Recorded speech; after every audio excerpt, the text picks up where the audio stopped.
You're looking for a hunger signal, not a hunger signal in sight. Nowhere, no how.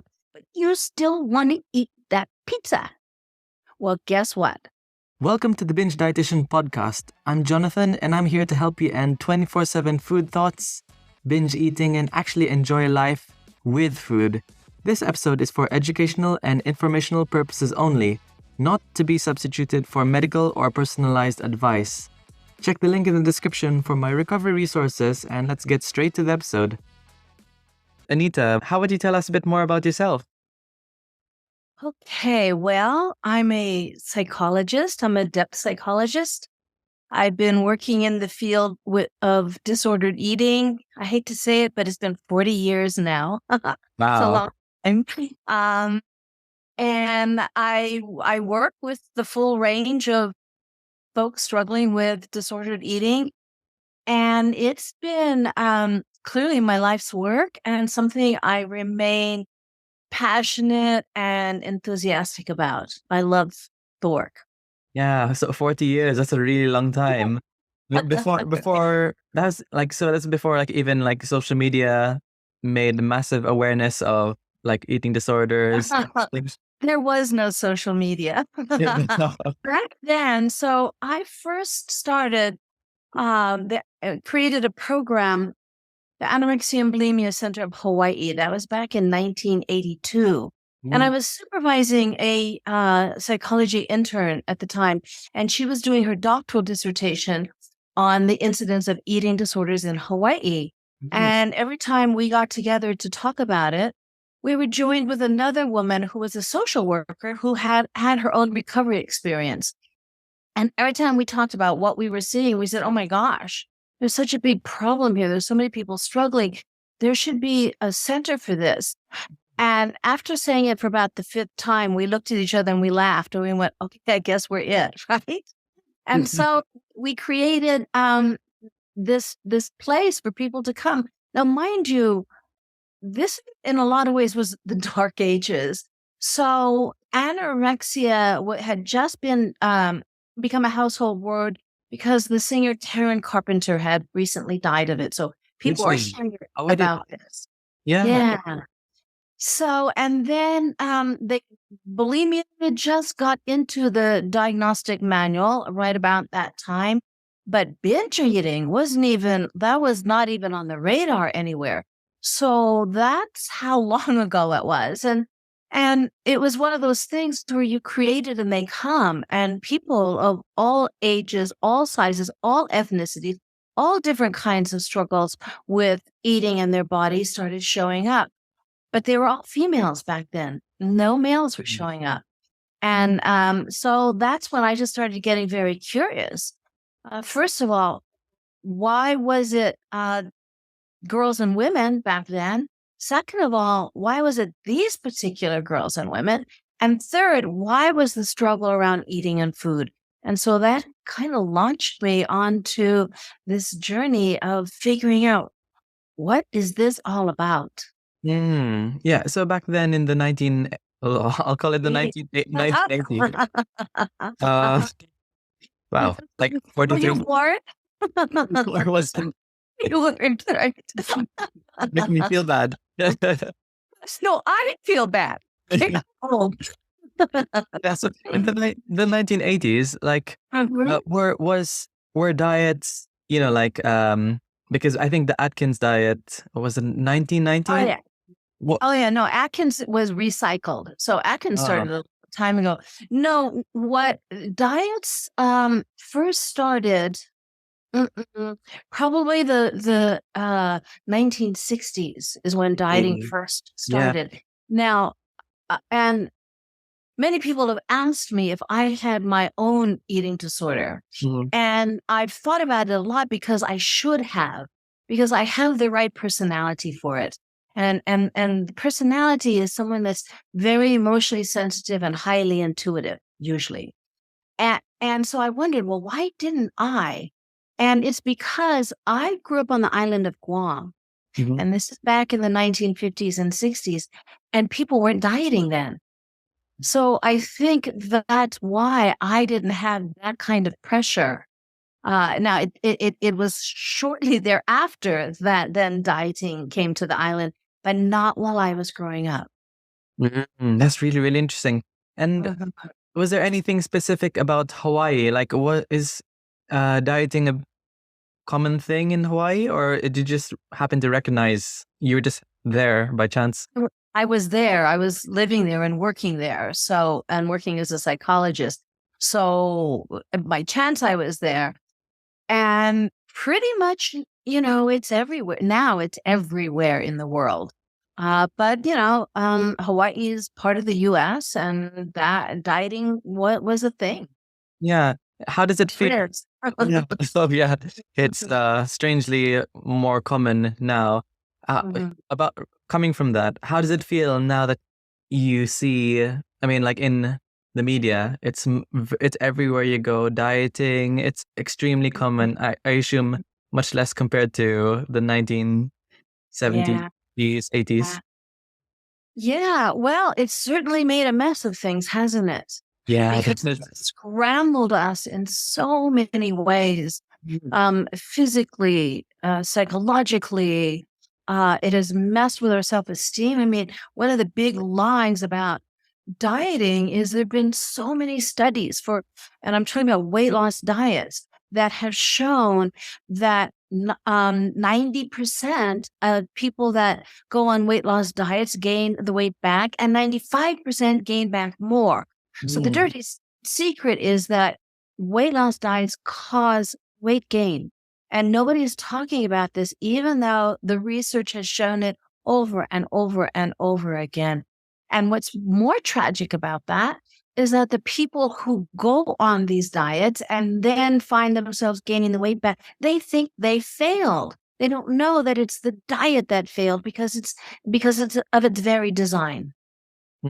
Yeah, it's like reframing the mindset because yeah, that's really interesting about that. Like you're not failing, it's the diet that's failing. Right. Most people are just Research shows that. yeah. Most how do you what would you say to people right now who are listening who are Mhm. jumping from diet to diet like, "Oh, this didn't work. Self-esteem's down. Didn't jump Yeah, a because bit." that's what you lose with a diet is your self-esteem, Yeah, right? it goes lower and lower. Lower and lower.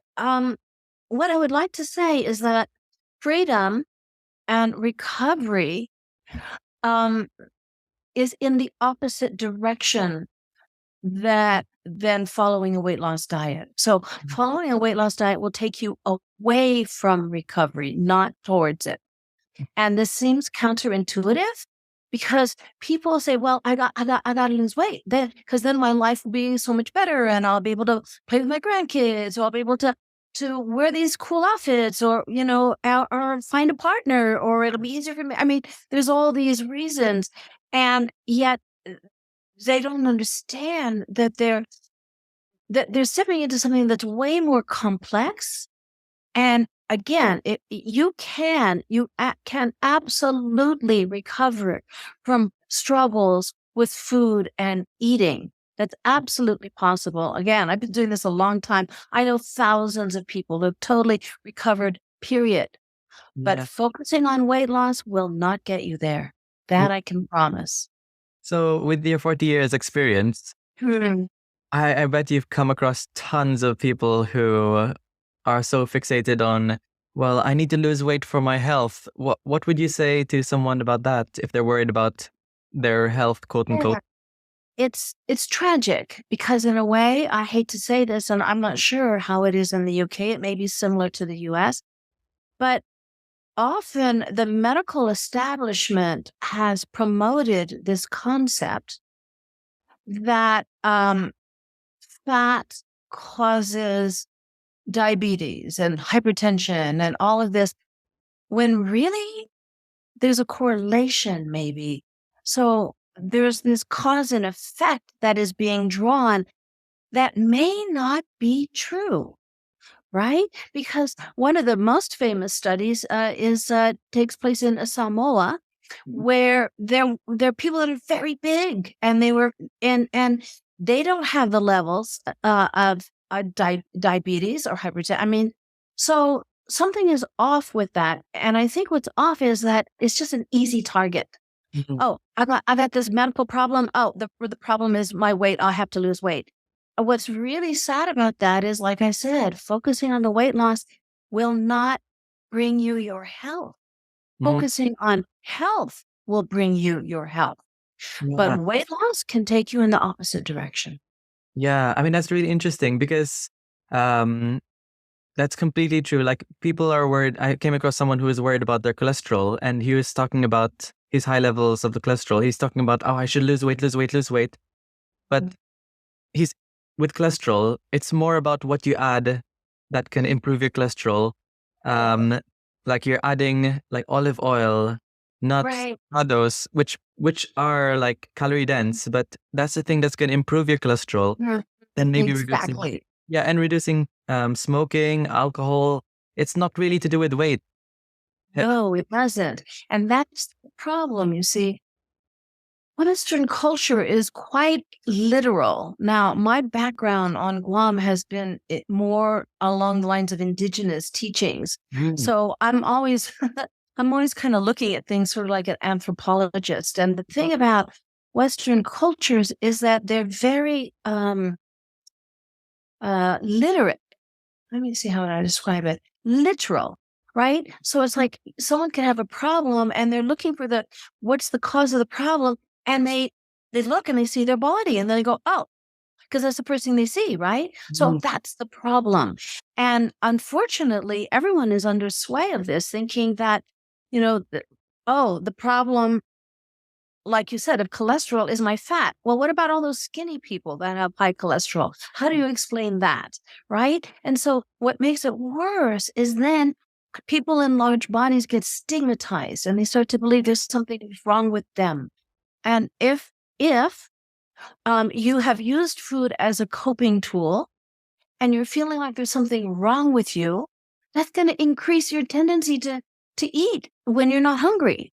mm, So it's a vicious circle and a rather tragic one, I think. yeah, I mean, it's pretty bad, but I think there was a study one time. I can't remember where I saw it. It was like in a magazine, a dietitian magazine. Um, Mhm.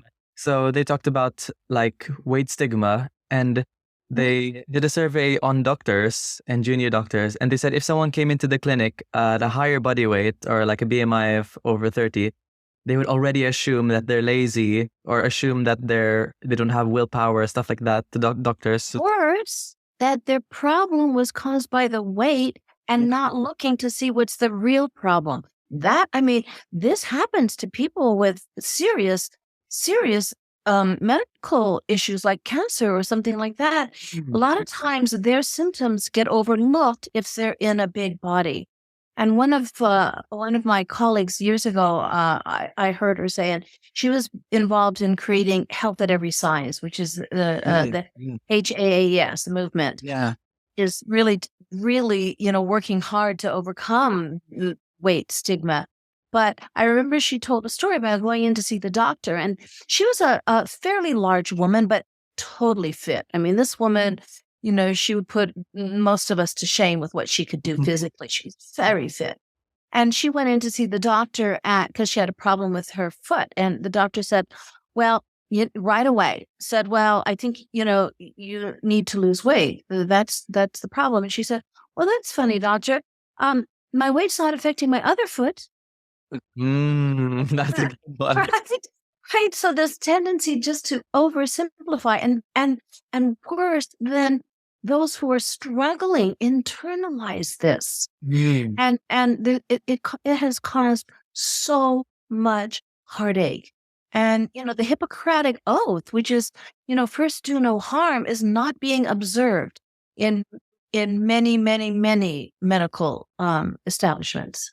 By the way, just a quick break from the podcast to let you know of my free hunger regulation webinar series, which is in the link in the description of this podcast. There's also an ebook version if you're more of a reader than a watcher. This is the perfect resource I wish I had when I struggled with binge eating years ago, which is used to guide you from everything you need to know, from why we binge, what are the binge triggers, and the eating pattern to stop binge eating. Because when we've been struggling with binge eating for so long, you and your body lose touch of what normal hunger and normal fullness is. You're constantly on feast or famine mode. So head to the link in the description of this podcast for the free hunger regulation resources to have a clear game plan to tackle binge eating for good. Anyway, let's get straight back to the episode. Yeah. And I'm sure, like, going back to you, like, people are, like, lack of a better word, hurt by weight stigma or wherever it is, not just doctors, but like in family, clothes stores, family, loved ones. strangers. Oh yeah, strangers. That must hurt a lot. Yeah. So how do you approach people who come to you and they've gone through weight stigma and they want to improve their relationship with their body and body image? Where do they start? Well, they first start by entering the paradox. Mhm. So, somebody struggling with food, the paradox is it's about food because, of course, you're struggling with it, but it's also not about food at the same time.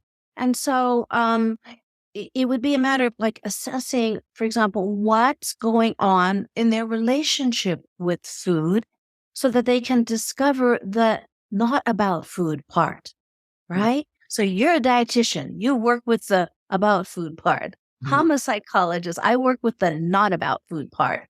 And both need to be addressed, right? But very few people recognize some of the other issues. So I think the first thing to understand is that whatever somebody is doing with food has a function. It has a purpose, and usually a really good purpose. And you need to find out what that is, because otherwise you're going to have to continue to fulfill the purpose, right? So I use metaphors. So I'm a storyteller, and I like to use the language of metaphor to help people understand. So here's a metaphor that I would share. Imagine you're on the banks of a raging river. It's pouring down rain. You slip, you fall in, and you're drowning. You're getting pulled down through the rapids. And along comes a big log, and you grab on. And the log saves your life. It keeps your head above water when surely you would have drowned. And eventually it carries you to a place in the river where the water is calm. And from there, you can see the riverbank, but you can't get there because you're holding onto the log. So the irony is, everything that saved your life is now getting in the way of you going where you want to go in life. And to make it more complicated, there's always people on the shore yelling at you, let go of the log, let go of the log. And you feel like an absolute idiot because you can't let go of the log. So the way I see it is letting go of that log may not be the very best thing to do initially, because what happens if you let go of that log, start to swim to shore because that person is the person who loves you more than life itself, or that's the top dietitian or therapist in the country. And you get halfway there and realize, oh, I don't have the strength to make it. Well, that means you don't have the strength to make it back to the log either, and you're really sunk. So I believe we all have a wise part of ourselves that will not let us let go of anything until we're good and ready. So what do you do instead? Well, let go of the log, try floating. And when you start to sink, grab back on. Then let go of the log and practice treading water. And when you get tired, grab back on. Then let go of the log and swim around it once, grab back on. Twice, grab back on. 10 times, 100 times, 200 times, whatever it takes for you to have the strength and confidence to make it to shore. Then you let go of the log. So what I'm doing with this metaphor is I'm introducing the idea that there's a reason. There's a reason for whatever it is you're doing with food. And you need to find out what that reason is, because that's going to show you what the skills are you need to develop so you don't have to hold on, so that you can get where you want to go. So that's a metaphor that I would use to help people understand, okay, this is what the process looks like. Because most people, all they know is dieting and willpower and all that kind of nonsense that just won't help. Yeah. It certainly won't help them get where they want to go in life. You can't be, and for some people, a diet plan is really important if all their signals are scrambled. They don't know when they're hungry. They don't know when they're full. Their hormones are out of whack. I mean, they've been dieting their whole lives. I mean, a food plan can be really important, but as you know, it's not forever, right? Mm. It's to stabilize. It's to, to really. It's like if you broke your leg, right? You get a cast put on. Well, you're not going to have that cast the rest of your life. Mm. It has to stabilize, and then maybe you'll take the cast off and you'll have a boot. Well, you're still not going to run on it, but you can kind of get around. But eventually, you're going to lose the boot, and then you're going to try walking a little bit, and then eventually, maybe you'll get to run again. But it's a process. And the thing is, with diets, weight loss diets, there's no understanding of that. Everything is like, oh, lose, X number of pounds in X number of weeks. End of story. And it's like, oh man, that's a trap. That's a big trap. Wow, I'm just mind blown with those metaphors. You made me fall in love with metaphors now. Oh, good. I probably might use those. Please do. Yeah, I'll credit you. Copyright. Actually, if anyone, I did a video with the log metaphor, so anyone can go to one of my websites, either drnitajohnston.com or lightofthemooncafe.com, and you can. I sat next to a river and made a video. Oh wow! I mean, like on a side note, you mentioned Light of the Moon Cafe. What's that? Okay, what? Before we get back into body image and everything. Yeah, well, it's a program that I started. I've been running it for about 8 years for women all around the world. And unfortunately, it's just for women because that's how I started. Maybe you or somebody else will create one for men or for, anybody else. Yeah. But it's a program where I have some interactive courses where people will sign up, and every day they'll get like a story, a metaphor, some questions to help them apply the story more personally to their lives. There's music to listen to. There's drawing or writing activities, and so the interactive course every day for 8 weeks you get something, and then there's a forum. And I'm on the forum. I respond to people all over the world, answer their questions, and give them support. And it's really, it's pretty amazing. I wasn't sure that I could run groups online, but it's really possible. And then I also have some self-study courses that are always available at any time that people can hop on and learn how to work with metaphor to find what it is that's driving their disordered eating. Because it's a bit of a mystery and it can be really frustrating. So what's really cool is when you're with a bunch of people that are on board with you, that get how difficult it is, that support you, and then kind of everyone starts trying to solve their mystery. Yeah. Oh, that's really interesting. So the cafe, the Light Cafe, is the word cafe in it a metaphor, or is it like... Well, yes, of course, right? Because it's about eating, but it's not about eating. It's virtual, and cafes are, where people gather to be with each other. And so, but because it's virtual, that's what we're doing. And it's really, I love it. It's really a lot of fun for me. Wow. So I'll link that in the description of this podcast, and also like Dr. Anita's links her website. And Go on. Yeah, go on. Well, I was going to say there's all kinds of free resources, things that you can download. So people can go to the Light of the Moon Cafe because it's based on my book, Eating in the Light of the Moon. So that's why it's Light of the Moon Cafe, because it's sort of like a book club or a workbook for eating in the light of the moon, but everybody gets a copy of it when they take the course. Oh, that's really good. And the book, is it like a physical book, Light of the Moon book?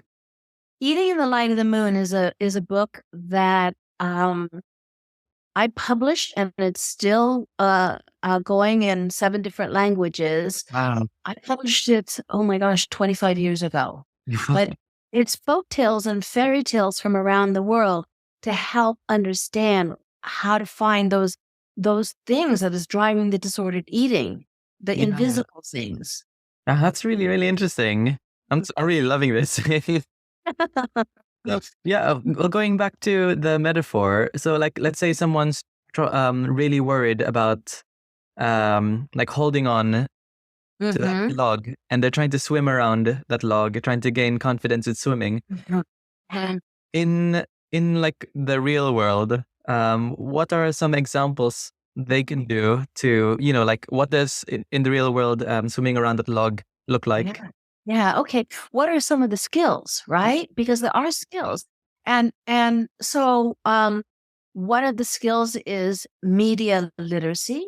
You have to be able to understand that billions of dollars are being spent trying to get you to feel bad about your body.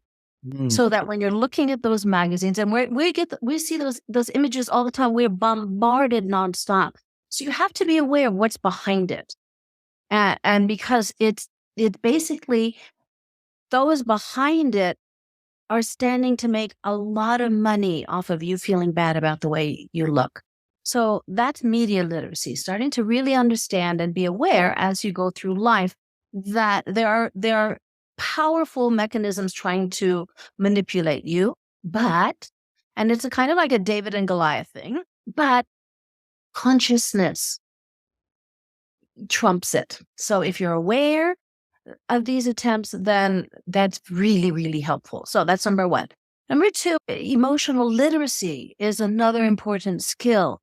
And basically, that's because a huge percentage of people who struggle with disordered eating are using food as an attempt to cope with emotions that are really uncomfortable, that they don't know what to do with. They're overwhelming, or they're frightening, or they're painful.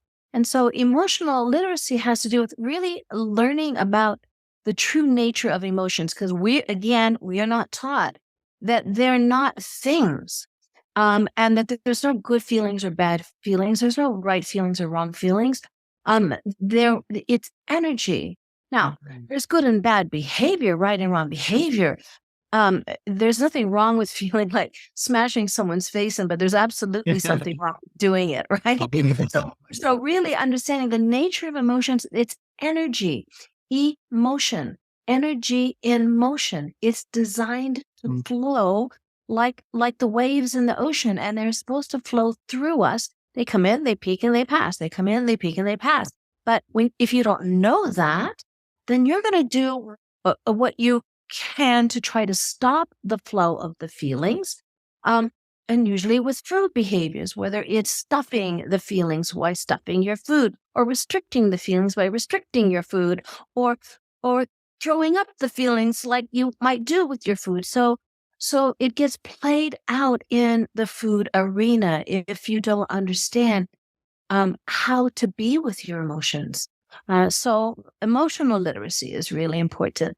And then probably hands down, the most important skill, and I think I told you earlier, I've seen thousands of people totally, completely recovered, period, end of story. And I know it because I get the stories. In fact, I just got an email yesterday from someone who, I'm going to stop for a minute to tell you the story. It's an amazing story. Yeah. Okay. So this woman just wrote to me yesterday, and she said, I'm writing to you because I first read your book in 2008. And I know this because I wrote the date on the book. And in 2015, a huge hurricane hit my city. And we had only seconds to leave the house. I lost everything. The entire house was under 8 feet of water. But I grabbed a backpack, and that was all I took with me. And in that backpack was Eating in the Light of the Moon. That's one durable book. And she said, I'm writing this to thank you because my life is beyond my wildest dreams. So I get emails, so I know, right? I know that it's totally possible. So, but not without this skill. And this skill is assertive communication. Assertive.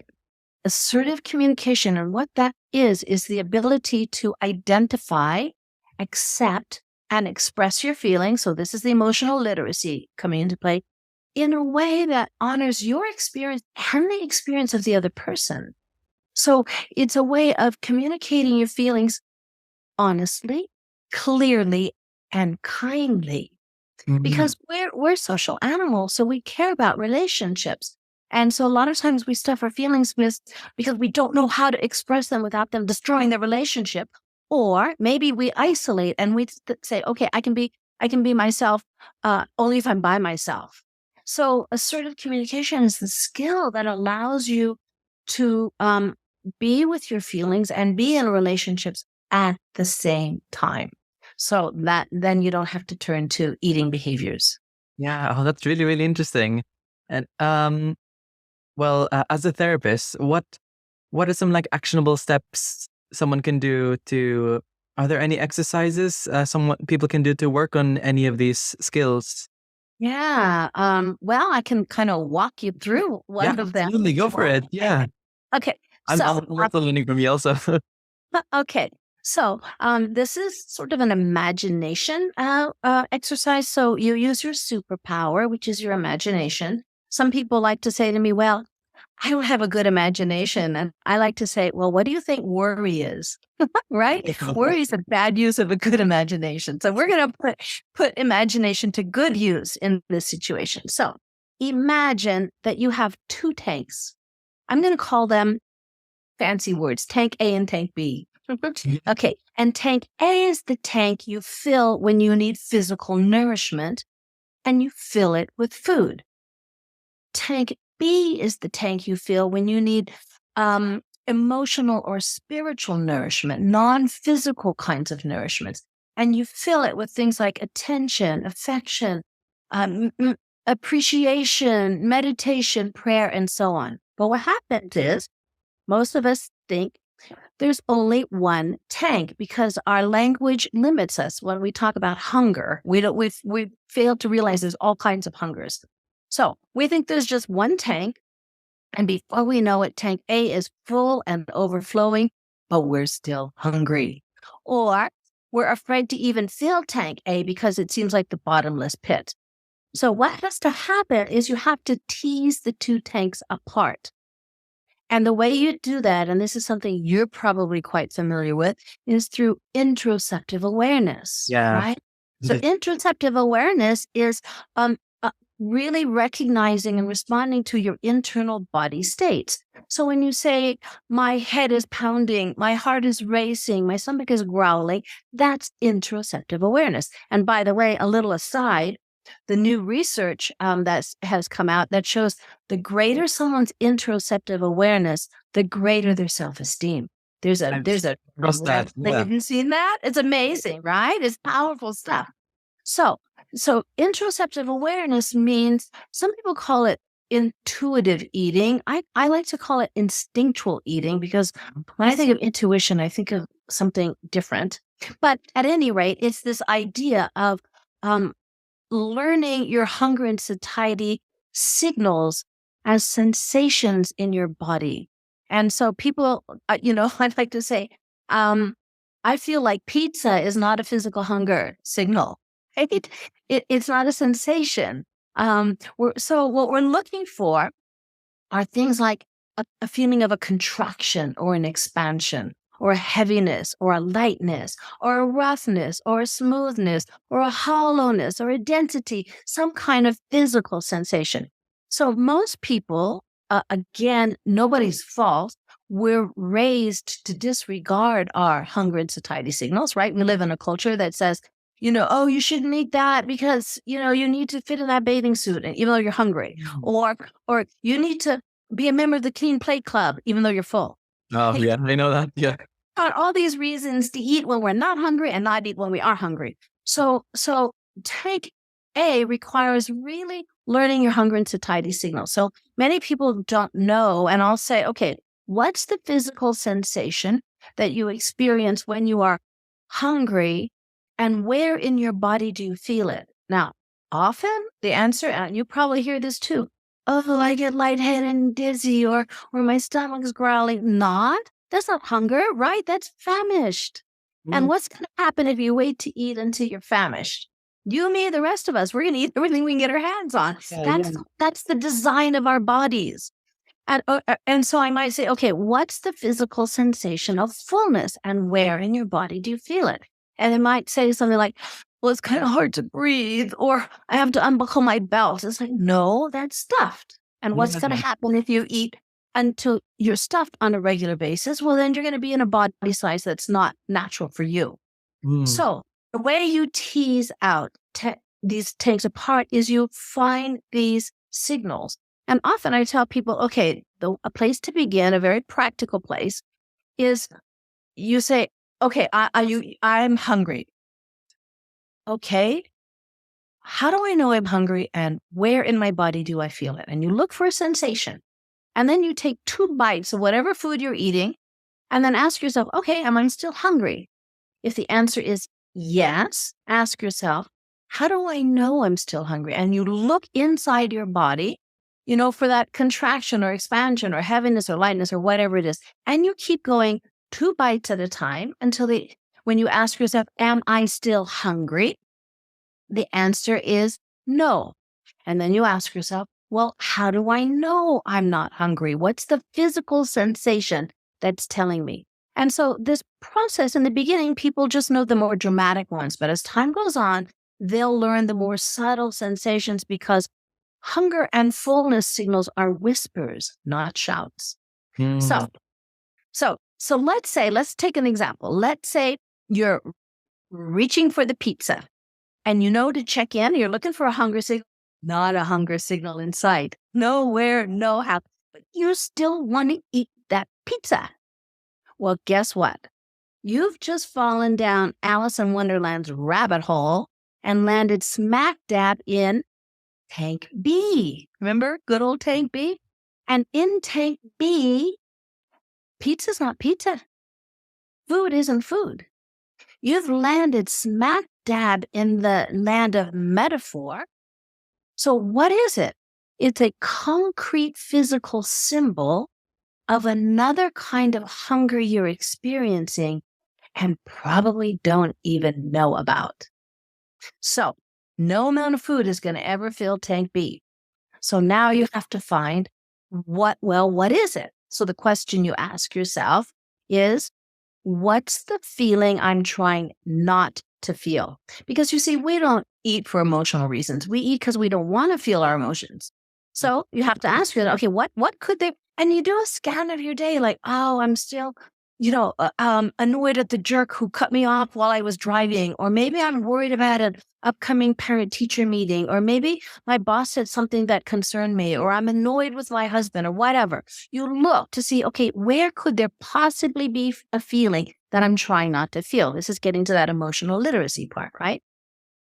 Well, I'm here to tell you and your listeners that more often than not, when you ask this question, the answer is going to be, I don't know. I feel fine. Everything's okay. Right? Because it's out of your awareness. It's unconscious. So the good news is the food will tell you. The food is talking to you, but it's talking in the language of metaphor, which is why you don't quite understand what it's saying. And to understand what it's saying, the foods that you're wanting to eat when you're not hungry, or not letting yourself eat when you are, they're speaking metaphorically about your other hungers, but it's coded information, and you have to crack the code. So I'm going to tell your listeners how to do this, but nobody has to write this down. You can just go to lightofthemooncafe.com, and there's a food and feelings guide. That's a PDF. You can download it for free. So, but I'm going to give you the code here. So, and again, keep in mind, everybody is different. These are general categories just to get you started, but they'll help move you along and start to crack this mystery. So, sweet foods usually have to do with feeling like there's not enough sweetness in your life, or you're not sweet enough. Now, think about the way you use the word sweet, right? We don't use it just to describe food. We say, oh, she's such a sweetheart, or, oh, that was such a sweet thing to do, or, whoa, sweet.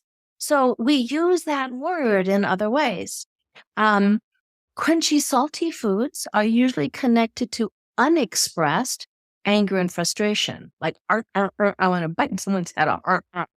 Warm foods typically have to do with a longing for emotional warmth, soups and stews, things like that. Spicy foods typically are connected to either a desire for or a fear of excitement, stimulation, and change. Right. And chocolate, we know this from Valentine's Day, right? Love, romance, sensuality, sexuality. So to give you an idea of how this works, I was working with this woman, and she was an emergency room physician, and she was struggling with binge eating. And she came in to see me, and she was really upset with herself. She goes, oh my God, I cannot believe what I just did. I'm so disgusted with myself. I went, wow, what did you do? And she said, well, I got off work. I came home. I was fixing some chicken tenders for myself and husband for dinner. And before he even got home, I ate them all myself. I can't even believe it. I'm so disgusted. I went, whoa, whoa, whoa, whoa. Let's just backtrack a minute. So you were in the ER. What was that, a 12, 14-hour shift? And she said, yeah. And I said, and you were tending to all kinds of physical and emotional trauma, right? She said, yeah. And I said, so what do you think you were really hungry for? And she said, a hug. And I said, yeah, you wanted some TLC, some tender loving care, and instead you ate the chicken tenders. This is That's a how good it works, right? Right? Now, it doesn't always work like that, but this one was on target. And when that happens, I saw what I call the lights going on in someone's eye. When somebody gets something, their eyes light up. Well, now we know with neuroscience, I love this, that what is actually happening when someone gets an insight like that is there's a part of our brain called the anterior superior temporal gyrus. It's right above it's in a fold right above our right ear. It shoots out a blast of gamma waves, which are the highest electrical frequency in the brain, and new neural pathways are created. So we change our brain, and that's how change can occur. So this woman now, if she's hungry, chicken tenders are just chicken tenders. But in the absence of hunger, she knows now to go, maybe I just need a hug. It's been a rough day at work. So that's how it can, using these metaphors. So sometimes, like in this instance, it was the actual language of the food itself. But there was another woman I was working with. She was struggling with bulimia. I said to her, I said, okay, if there was one food that you wished you could eat and there were no consequences, zero consequences whatsoever, what would that food be? And she said, oh, that's easy. It would be vanilla ice cream with strawberries on top. And I said, okay, I want you to imagine I've never had vanilla ice cream with strawberries on top, and you're going to tell me what's so wonderful about it. And she said, well, it's sweet, it's smooth, and it's refreshing. When we took a look at what was going on in her life, her boyfriend was accusing her of not being sweet enough. She hit a rough patch with her parents that she was desperately wanting to smooth out. And she was in a dead-end job in need of a refreshing change. One food was showing her where she really needed to make some changes in her life. So that's how it works. Wow. I'm just mind blown. I'm definitely going to get you back. I never thought about food like thinking about in that kind of aspect. Yeah. Download the PDF. You'll get to see I will. works. So it's like filling in both tanks. Tank A, more the physical aspect, and then tank B, like the mental, psychological. Non-physical, exactly. And you can't get the two confused. You have to tease the two apart. And then food becomes food. It goes where it's supposed to go. It becomes physical nourishment because you're learning how to feed the other hungers. That's amazing. That's amazing. It's wow. Well, I'm definitely going to be heading to the lights of the moon. So just to wrap up, if that's okay with you, would you mind just reminding everyone where we can find you? Yes, you can go to lightofthemooncafe.com, and that's where you can download this PDF. And you can go to my other website, which is dranitajohnston.com. That's amazing. And on a side note, like, where did the name Light of the Moon come from? Well, because the book is eating in the light of the moon. And when I had written the book, and I remember my agent wanted a terrible book. I won't say what it was, but it was terrible. And I thought, that's just too boring. And she wanted it to say, well, eating is a metaphor. And I went, well, yeah, that's what we're doing. But, and so I was on a flight. I was on a 9-hour flight coming back from Guam to Hawaii. Mm-hmm. And I just was kind of scribbling, right? Just writing, just trying different titles. And then I realized, oh, okay, it's eating in the light of the moon. Because I work with and we might have to save this for another podcast, but I work with the feminine moon yin principle, which has to do with emotions and instincts and intuition. And so the moon is the symbol of that. Wow, that's amazing. Wow. I mean, I'm just mind blown every time you say something. Well, I would definitely love to have you again. But so there's this little ritual, quote unquote, that I do in this podcast with guests, where the previous guest would ask a question to the current guest, which is you. So the previous guest was Jennifer Rowland. She's an eating disorder therapist. Actually, I know her. Oh, yes. Yeah. I know you. I spoke to her like a couple of hours ago. Another eating disorder therapist. Anyway, the question she would like to ask you is, if you were in your 90s, like 90 years old, what would you wish you spent less time doing? Worrying. Worrying. Yeah, I think worry is really a waste of time. Yeah, not a good use of your imagination. Exactly. And it's taken up way too much of it.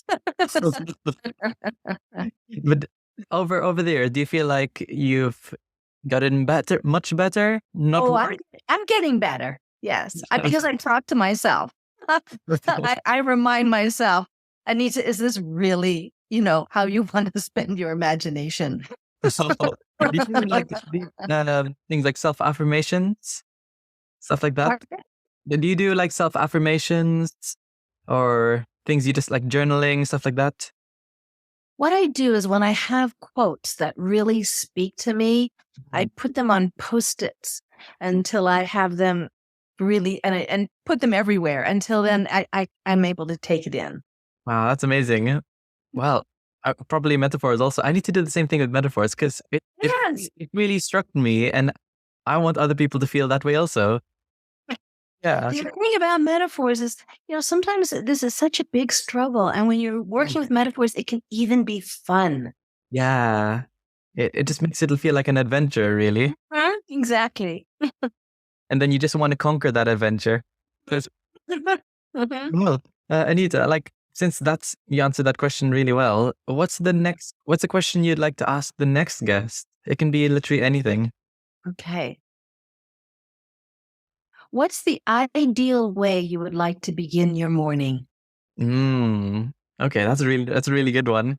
Am I allowed to ask what's your ideal way of beginning your morning? Sure. I dance.